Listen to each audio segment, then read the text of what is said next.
जैसे हमने कहा, हर इंसान अगर अपने बच्चे को एक लफ्ज उर्दू का एक दिन सिखाएगा तो साल में 365 दिन सिखाएगा।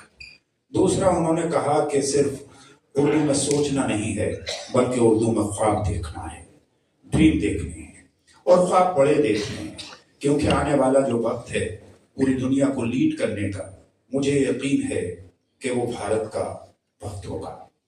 और 800 साल और 700 साल पहले जो लोग भारत के बारे में सोचते थे, वही ख्वाब सच साबित होंगे। हम लिटरेचर की दुनिया में आज से नहीं बल्कि हजारों साल से इतने रिच रहे हैं कि पूरी दुनिया की जबानों में लिटरेचर में ट्रांसलेट होने वाली अगर कोई अहम तरीन किताब है तो उसका नाम पंचतंत्र है। और वो सबसे पहले पर्शियन और अरबिक के जरिए पूरी दुनिया के लिटरेचर में गई है। नतीजा ये है कि उसकी ओरिजिनल स्क्रिप्ट संस्कृत वाली तो आज कहीं मौजूद नहीं है, लेकिन अरबिक की कलीला व दिमना को उसकी ओरिजिनल स्क्रिप्ट मान लिया गया है और वो दुनिया की मुख्तलिफ जबानों में पहुंची है। दुनिया में जहां जहां से भी लोग आए, अल-बैरूनी से लेके और उसके बाद के आने वाले तक, उन्होंने यहाँ की तहजीब सीखी, यहाँ की जबानें सीखी, संस्कृत सीखी, भारत से एस्ट्रोलॉजी और एस्ट्रोनॉमी सीखी और इस पर गर्व किया। और यही काम अपने जमाने में अमीर खुसरो ने किया। मैं ये कहता हूँ कि 3-4 ऐसी शख्सियात हैं जिनमें मुकम्मल हिंदुस्तान बसता है। उनमें एक का नाम अमीर खुसरो है, तो एक का नाम दारा शिकोह है, तो एक का नाम स्वामी विवेकानंदा है। अगर हम तीनों शख्सियात को समझने की कोशिश करें तो हम मजहब को भी समझेंगे, तहजीब को भी समझेंगे, तो वतनी को भी समझेंगे, और वतन पे मर मिटने के और वतन को आगे ले जाने के जो तकाजे होते हैं हम उनको भी समझेंगे। वसीम बरेलवी ने कहा था कि कौन सी बात कहाँ कैसे कही जाती है, ये सलीका हो तो हर बात सुनी जाती है। युवराज मलिक साहब ने इसी सलीके से अपनी बातें कही जो लोगों के दिलों में उतरती चली गई, और उन्होंने अपने नौजवानों को सितारों पे कमर डालने का वो हौसला दिया जो कभी इकबाल ने दिया था। एक बार फिर जोरदार तालियां उनके लिए। मैं उस शख्सियत से गुजारिश करने के लिए जा रहा हूँ कि उनके तारुफ में मेरे पास अल्फाज अगरचे कम पड़ेंगे, क्योंकि हवा के विपरीत हालात को बदलने के लिए जो काम किए जाते हैं वो मुश्किल जरूर होते हैं, लेकिन उनके नताइज बहुत देर पा होते हैं। इसलिए इंसान का ऑप्टिमिस्टिक होना, अपने देश को आगे बढ़ाने के लिए और देश में बसे हुए तमाम समाज को आगे बढ़ाने के लिए, समाज को एक दूसरे से जोड़ने के लिए, जबानों को एक दूसरे से जोड़ने के लिए, इंसानों को एक दूसरे से जोड़ने के लिए, अगरचे उनके रास्ते में बड़ी बड़ी मुखालिफतों के पहाड़ आए, लेकिन अपने आज़मा, हिम्मत और हौसले के जरिए अपने मकसद पे नजर रखना, ये बहुत ही बड़े किरदार, बड़े बाहिम्मत लोगों की पहचान होती है। हमारे बीच आज के स्पेशल गेस्ट आली जनाब मोहतरम इज्जत माब इंद्रेश कुमार जी, मार्गदर्शक मुस्लिम राष्ट्रीय मंच, कुछ इसी तरह की शख्सियत के मालिक हैं कि जो जिस दिन से चला हूं मेरी मंजिल पर नजर है, जो अपने माइलस्टोन को नहीं देखते, पीछे मुड़कर नहीं देखते। शायद उत्तर प्रदेश में 2nd या 3rd वॉल्यूम जो अंग्रेजी इंग्लिश रीडर का है, उसमें हमने एक छोटी सी पोएम पढ़ी थी, dear child when you go up a hill never looking upon your back, कि प्यारे बच्चों जब तुम किसी पहाड़ी पर चढ़ रहे हो तो अपने कदमों के निशान को मत देखो। हर हिंदुस्तानी को इसी अंदाज से सोचना चाहिए कि अगर वो इस देश में डॉक्टर एपीजे अब्दुल कलाम की तरह बनकर कंट्रीब्यूट करना चाहता है, अगर वो इस देश में स्वामी विवेकानंदा बनना चाहता है, और अगर वो दारा शिकोह और खुसरो बनना चाहता है, अगर वो अपने वक्त का राम प्रसाद बिस्मिल और अशफाकुल्लाह खान बनना चाहता है, चंद्रशेखर आजाद या भगत सिंह बनना चाहता है, तो हमें पूरे देश को, सारे समाज को एक साथ आगे ले चलने की जरूरत है।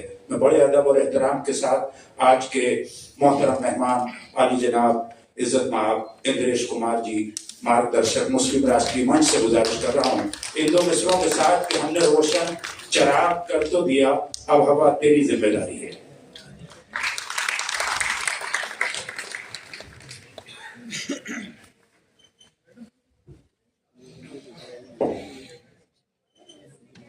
मोहतरमा,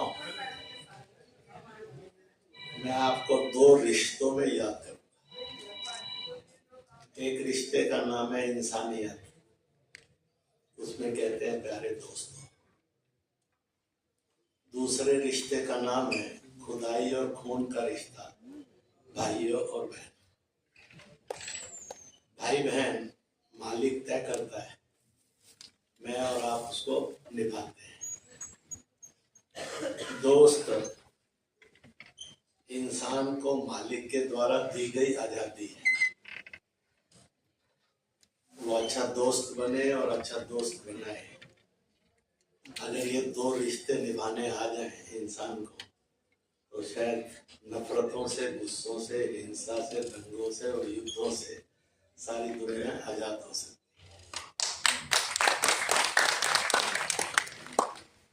जब इस कॉन्फ्रेंस के लिए मेरे पास आए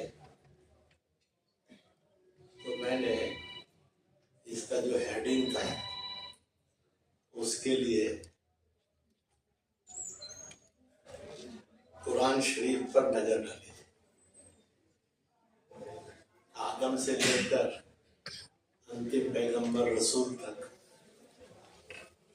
जो कुरान शरीफ में कहा गया खुदाई आवाज, और जो रसूल ने, पैगंबरों ने किया या कहा, जिसे सुन्नत और हदीस कहते हैं, तो सुन्नत में बड़ा सुंदर आता है। और वो सुंदरता क्या है? मैं 3 दिन पहले निजामुद्दीन के मदरसे में इनवाइट किया गया था, मैं बोलने के लिए गया था। वैसे मैं देश में 20-50 मदरसों में बोलने जा चुका हूँ। ऐसे ही गुरुकुलों में भी गया हूँ। वो हिब्रू कर रहे थे,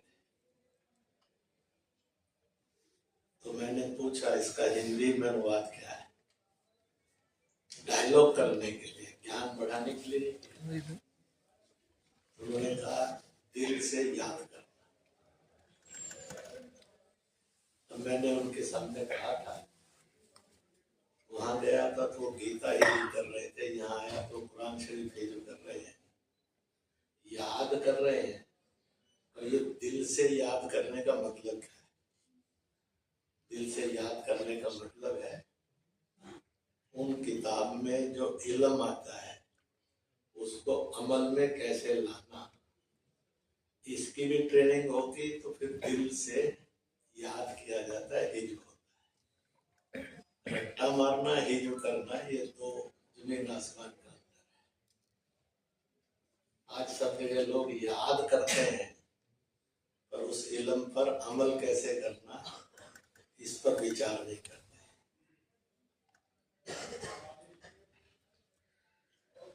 तो यहाँ आकर मुझे इस हेडिंग कर से तो रोशनी मिली, जो रास्ता दिखा वो था उब्बल वतनी मीनल इस्लाम, उब्बल वतनी निस्फुल ईमान। कोई मीनल कहते हैं, कुछ निस्फुल कहते हैं। आप अपने अपने डायलेक्ट में बोलेंगे तो और भी चीजें आ जाएंगी। तो इसलिए वतन की मोहब्बत, ये वो ईमान है जो सारे ईमानों से ज्यादा ताकतवर है, ज्यादा भारी है। बाकी सब ईमान एक पलड़े में, एक ईमान एक पलड़े में। यानी विकसित भारत के लिए वतन की मोहब्बत का ईमान जन जन में है, ये उर्दू का विजन होना चाहिए। वो आ जाएगा तो मेरी और आपकी जन्नत नसीब का रास्ता खुल जाएगा। मुल्क जन्नती था और अधिक जन्नती हो जाएगा। जब रसूल ने हिजरत की मक्का शरीफ से और मदीना शरीफ पहुंचे, सुलह हुई, वापिस आ गए, तो उन्होंने भी एक रास्ता हिंद के लिए बताया। उन्होंने भी हिंद के लिए क्या नजरिया होना चाहिए, इस पर रोशनी डाली थी। जब जब मैं तन्हा और तन्हाई में होता हूँ तो मुझे सुकून की ठंडी हवाएं पूर्व में हिंद की सरजमी से आती।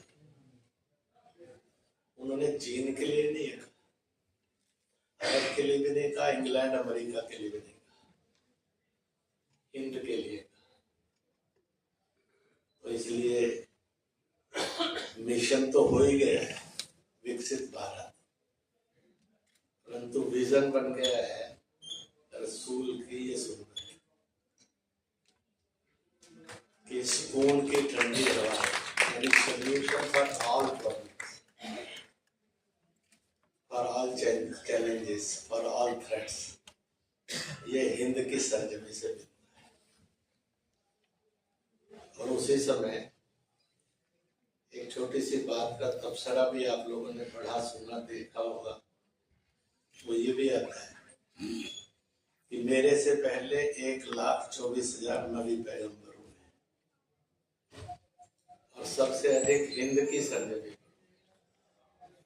अलग अलग वक्त में हुए हैं। उनके अलग अलग किताबें भी हैं, उम्मतें भी हैं, रास्ते भी हैं। उनके नबी पैगंबर अलग अलग भाषाओं में क्या क्या कहते होंगे दुनिया में, वो भी हुए। उन सब की इज्जत करना यानी वतन को एक ऐसा वतन में परिवर्तन कर देना जो दंगा मुक्त है, जो छुआछूत मुक्त है, जो प्रदूषण मुक्त, जो नारी के शोषण से मुक्त है, ऐसा मुल्क बना देना। अब उसका तबसरा किया जा सकता है। तो इसलिए उर्दू का विजन बन जाता है उस मिशन का तबसरा करना, और उर्दू का ये विजन बनता है और मिशन बनता है, तो मेरे और आपका काम तय हो जाता है कि करना क्या है और क्या नहीं। दुनिया के सब मजहब एक बड़ी सुंदर बात कहते हैं, क्या लेकर आया था क्या लेकर जाएगा, खाली हाथ आया था खाली हाथ जाएगा। तो मैं एक यूनिवर्सिटीज की कॉन्फ्रेंस थी, 8-10 शिक्षा संस्थानों के PhDs या फिर उसी तरह के प्रोफेसर वगैरह जो सब आए हुए, तो उन्होंने मेरे से कागज लिखकर भेजा, उस पर यही पंक्ति थी, क्या लेकर आया था क्या लेकर जाएगा, खाली हाथ आया था खाली हाथ जाएगा। तो इसकी इंटरनल सोल क्या है, इसकी अंतरात्मा क्या है, जो मुझे सूझा वो मैंने बता दिया। मैंने कहा कि सत्य कर्म से आया था, सत्य कर्म लेकर जाएगा, बाकी खाली हाथ आया था खाली हाथ जाएगा। तो इट इज ए विजन, ये करनी था। कहते हैं कि बाकी सब चीजें आदमी को ढूंढनी पड़ती है, एक ही चीज है जो आदमी को ढूंढती है, वो सत्य कर्म। बाकी सब बोझ से युक्त है, ये बोझ मुक्त है। सत्य कर्म में बोझ नहीं होता है। पैसा होगा, धन होगी, डिग्री होगी, कपड़े होंगे, वस्तुएं होगी, सब में वेट है, वजन है, इसलिए वो ढोनी पड़ती है। सत्य कर्म में कोई वजन नहीं है, इसलिए वो आदमी के वजन को ढोती है और उसको मंजिल दर मंजिल आगे बढ़ाती चली जाती है। तो मैंने तो सब्जेक्ट के ऊपर जो चिंतन किया, उसके अंदर से आपको 2-4 बातें कही। इतना पक्का है कि लाखों वर्ष पूर्व राम ने इस विषय में कहा था, जननी जन्मभूमि से स्वर्गादपि गरीयसी, जननी और जन्मभूमि स्वर्ग से महान। और इसी को कुरान शरीफ ने भी बताया, और आपने अलग अलग शब्दों पर टिप्पणी करके अपनी दखल को उसमें सहमति में प्रकट किया कि वतन की मोहब्बत यह सबसे बड़ा ईमान है, और जन्नती अकेला इतनी ताकत रखता है कि जन्नत नसीब करा सकता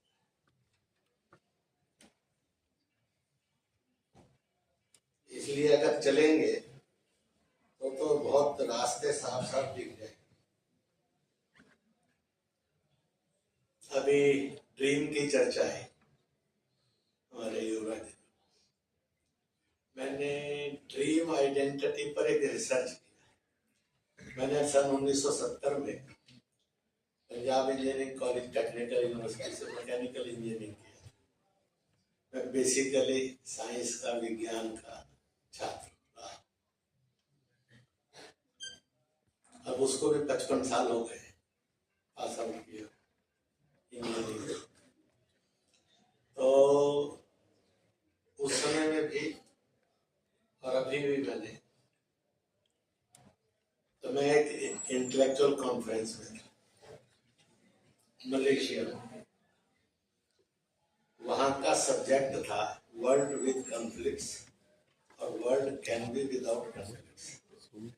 क्या संसार में सदा संघर्ष रहेगा ही, या कभी संसार और इंसान यह संघर्ष मुक्त भी हो सकता है कि नहीं हो सकता,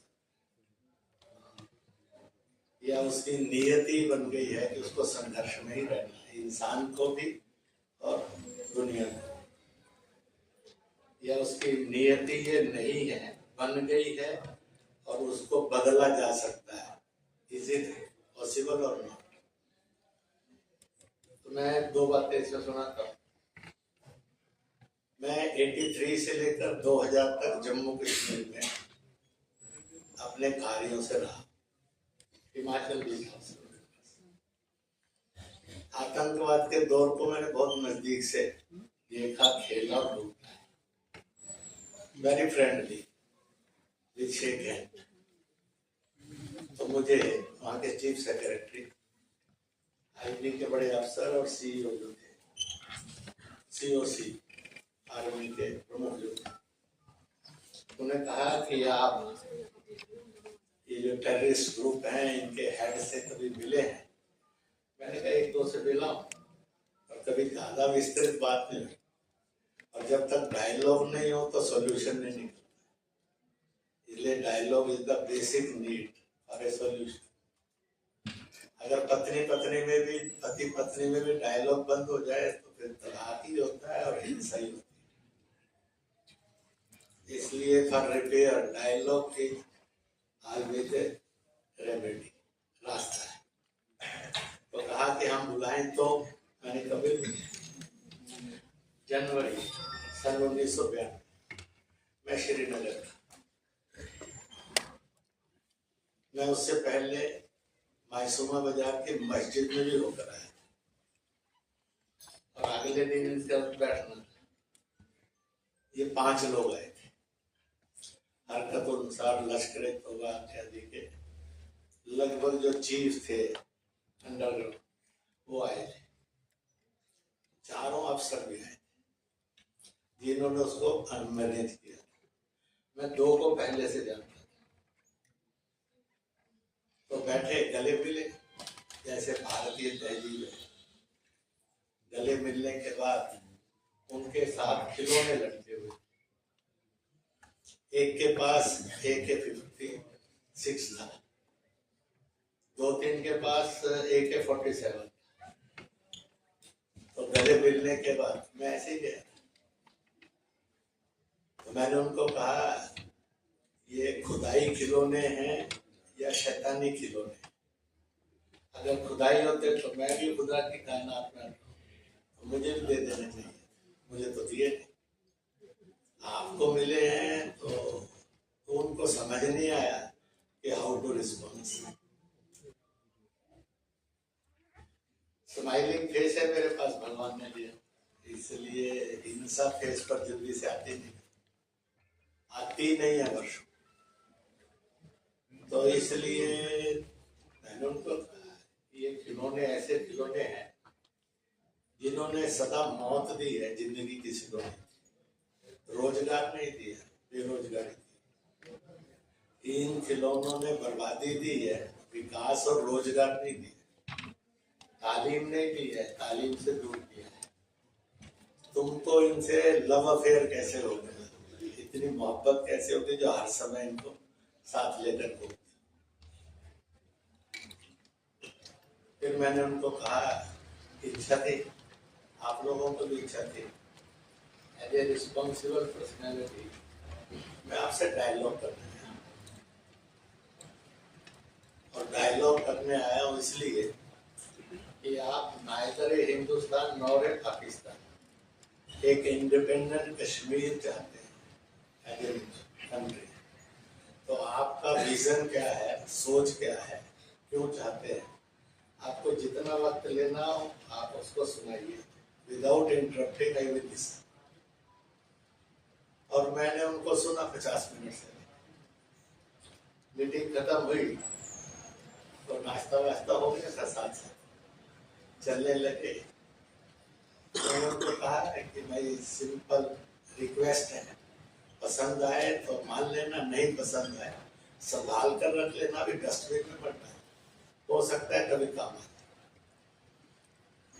तो मैंने उनको कहा ये जो खिलौने हैं और जिस रास्ते से आप चले हैं इसमें ध्यान रखिए, ये कहीं चीन से आया हुआ माल है, दूसरा पाकिस्तान से कुछ आई हुई फिलोसफी है, तीसरा चर्च भी इसके बैकग्राउंड में, और ये इस जन्नत को जन्नत में बदलने के लिए, मारेगा कश्मीरी, मरेगा कश्मीरी, बर्बाद होगा कश्मीर और बदनाम होगी कश्मीर हिंदुस्तान। तो इसलिए बी केयरफुल। इस डायलॉग के साथ खत्म हुई। एक दो पॉइंट्स मैंने जानबूझकर नहीं बताए क्योंकि वो बताने के लिए है, तो निकल गए। मैं भी आ गया, वो भी चले गए। मुझे 1 महीने के बाद आर्मी के जो COC थे उन्होंने बुलाया, मैं गया था। वहीं पर चीफ भी थे, सेक्रेटरी। उन्होंने कहा कि आपने उनसे डायलॉग करके उनको एक संकेत दे दिया है फॉर ए सोल्यूशन जो काम आएगा, और कश्मीर एक दिन आतंकवाद से मुक्त होगा। तो आपने उनको सुनने के बाद उनके मन में आ गया कि हमसे खौफ खाकर, हमारे भय के कारण, हिंसा के कारण इस देश का और धरती का सत्य बदला नहीं जा सकता। और लोग आपको पेशेंसली सुनने के लिए तैयार हैं। जब वो सुनने के लिए तैयार हैं तो फिर वायलेंस का रास्ता क्यों? विकसित भारत के लिए उर्दू को और मेरे और आपको ये विजन है और काम है कि यह देश मोहब्बत वाला देश बने, सारे जहां से अच्छा देश बने। ये पक्का है, सारे जहां से अच्छा अमेरिका नहीं हो सकता, इंग्लैंड नहीं हो सकता, अरब और तुर्किस्तान भी नहीं हो सकता, रूस चीन भी नहीं हो सकता, जर्मनी जापान भी नहीं हो सकता। ये ठेकेदारी अपने पास थी, है और सदा रहेगी।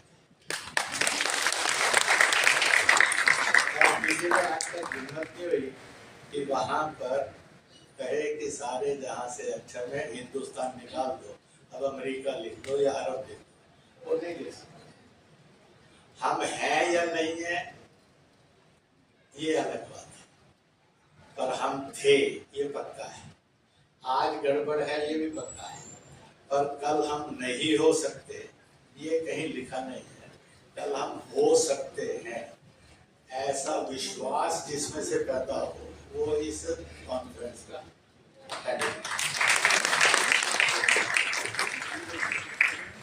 अब मानिए ना मानिए, मालिक ने तो काम दे दिया। अब मैं उसी में से तीसरा बताता हूँ जो इसी के साथ का जुड़ा हुआ पॉइंट है, वो ये है, हम सब ड्रीम्स लेते हैं, दुनिया में सब लोग को आते हैं।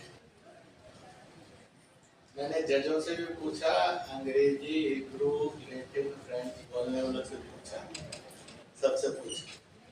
जो विदेश के मेहमान हैं उनको छोड़, बाकी जो सब इंडियन है, भारतीय है, हिंदुस्तानी है, हिंदी है, उन सब से आप कितना भी कोई भी चीज बोलते और लिखते पढ़ते हो, व्हेन यू ड्रीम, आप में से किसी को अंग्रेजी में, लैटिन में, फ्रेंच में, हिब्रू में, यानी जो ईसाई समाज की भाषा समूह है, आज तक कभी सपना आया हो तो जरा हाथ रख। अच्छा, अरबी में और तुर्की में सपना आया, रूसी और चीनी में सपना आया, फ्रेंच में, जर्मनी, जापानी में सपना आया। मुझे और आपको जब भी सपना आया है वो हिंदुस्तानी है। अब वो मलयाली भी हो सकती है, उर्दू भी हो सकती है, हिंदी भी हो सकती है, कश्मीरी भी हो सकती है, असमिया भी हो सकती है, बंगला भी हो सकती है। Whenever we dream in Hindustan. तो हर रात को परमात्मा, खुदा, ईश्वर आता है, वाहेगुरु गॉड आता है और कहता है, हे पहलवान, हे बहन जी, मैंने तुम्हें हिंदुस्तान का हिंदुस्तानी बनाया, याद रख।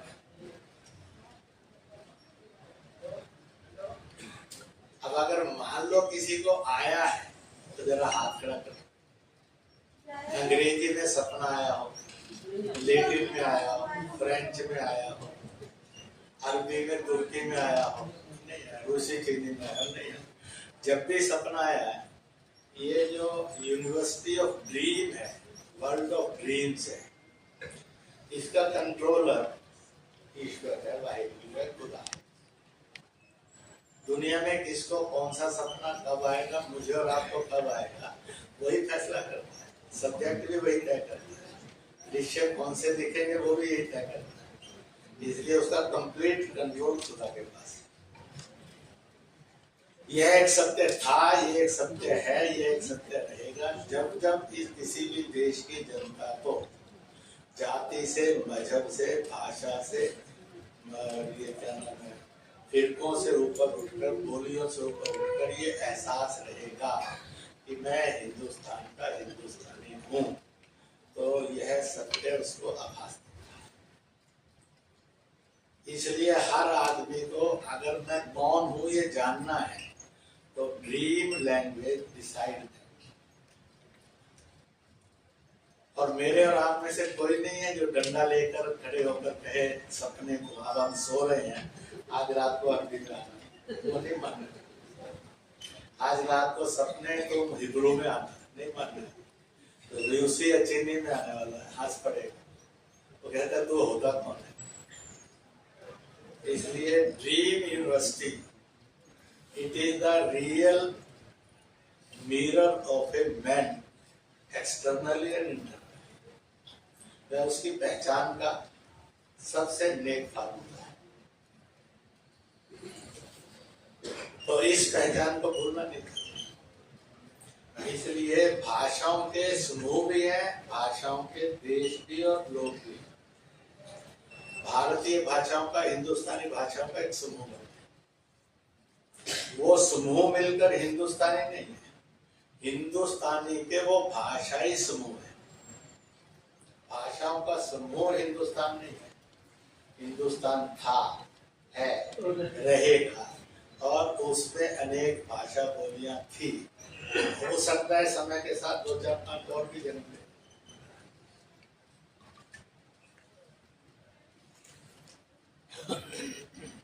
मैंने समापन की तरफ बढ़ता हूँ। 2019 के अंदर जो आपका वर्ल्ड उर्दू कॉन्फ्रेंस लास्ट हुआ, उसके बाद हम फिर बीच में से 5-6 साल नहीं हुए, उसके भी इसमें उद्घाटन में मैं आया था, और बीच में थोड़े से प्रश्न उत्तर के लिए भी आया। तो इसलिए भाषाओं से मजहब नहीं जाने जाता, मजहब तो इबादत से जाने। और एक आदमी अनेक इबादत का मालिक भी हो सकता। हम जिस गांव कस्बे में जन्मे और थोड़े बड़े हुए, तो हमारा रेजिडेंस जहाँ था और जो हमारा स्कूल था उसमें 1.5 किलोमीटर का अंतर था। हम जाते थे। उस समय तो मोबाइल भी नहीं थे, टेलीविजन भी नहीं था, साइकिल वाइकिल की इंतजार हो रही थी कि ऐसा कोई व्हीकल आ रहा है, पैदल ही जाना ना होता। रास्ते में 4 पूजा स्थल पड़ते थे, 2 मंदिर, एक गुरुद्वारा, एक शाह कमाल फकीर हुए सूफी, उनकी समाधि थी, और एक आर्यसमाज मंदिर। हमारी माँ ने कहा था कि चारों में माथा टेकते जाना। हम पूछते थे माँ ये क्यों करना है? कहने लगे कि तेरी अकल ठीक रहे इसलिए करना। अब हमने माँ ने ये कहा है कि इससे अकल ठीक रहती है, एक दिन प्यार से समझाया, इससे बुद्धि आती है, इससे आदमी की बुद्धि फलती फूलती है। तो हमारे तो इम्प्रेशन में चौथी पांचवी में तो ही बैठ गए, to salute all, to respect all, to adopt all. इसके कारण आदमी आदमी बनता है। और बड़े होने के बाद मैं 30, 40, 50, 60, 70 तरह के पूजा स्थलों पर जा चुका। वहाँ प्रसाद मिला, प्रसाद दिया, तो मस्जिद होगी, मंदिर होगा, वो सिया होगी, सुन्नी होगी, अहले हदीस का होगा, अहले सुन्नत का होगा, कादियानी का होगा जिसको सारे काफिर मानते हैं, गोरों का होगा, कैथोलिक प्रोटेस्टेंट होंगे, तो मैं दिगंबरी श्वेतांबरी होंगे, सब पर गया हूँ, शायद वैष्णव जाऊँ। I got a common one thing, सब जगह पर तीन चीजें बड़ी कॉमन मिली। एक, सब कहते हैं यहाँ मालिक है, दूसरा कहते हैं ये ऊपर वाला है, तीसरा कहते हैं ये जनकन में चराचर में है, ये सब जगह है। तो इसलिए मुझे किसी इबादत गाने नहीं ये कहा तो काफिर है बाहर निकल, परंतु वहां खड़े हुए इंसान में एक पॉइजन था, उसने जरूर कहा कि ये अपना नहीं है, पराया है। जो अपने और पराये के भेद को नष्ट करे उसको कहते हैं इबादत और इबादत।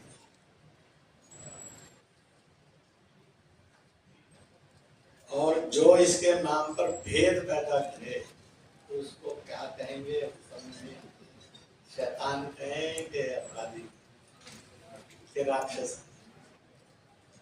तो इसलिए ये हिंदुस्तान वो इबादत गाह है जिसमें दुनिया के 73 इस्लामिक फिरके भी हैं, 229 ईसाइयत के फिरके भी है, रिलीजन एंड सब रिलीजन। और जो हिंदुस्तान के अंदर जन्मे रिलीजन एंड सब रिलीजन है, बौद्ध, जैन, सिख, सनातन के, आर्य समाज के, राधा स्वामी, निरंकारी, ब्रह्म, ये सब मिलाकर 126 के लगभग होते हैं। There is only one people, there are only one land, there is only one civilization, there is only one culture, that is Hindustan, Hindustani, Hindustanian, which respect all, which adopt all. इससे और अच्छा जहाँ में कोई नहीं। 2047 में इस हिंदुस्तान का ड्रीम लेकर हम बनाएंगे, जिसके लिए रसूल ने कहा था कि तनाव तनाई में हिंद की सरजमी से मुझे सुकून की ठंडी हवाएं मिली। इट इज द चैलेंज और इट इज द सब्जेक्ट। मैंने जो सोचा वो मैंने आपके सामने बताया। आइदर यू एग्री और डिसएग्री, इससे एग्री नहीं होंगे तो कल एग्री हो जाएंगे, एग्री हैं तो मिलकर चलते हैं।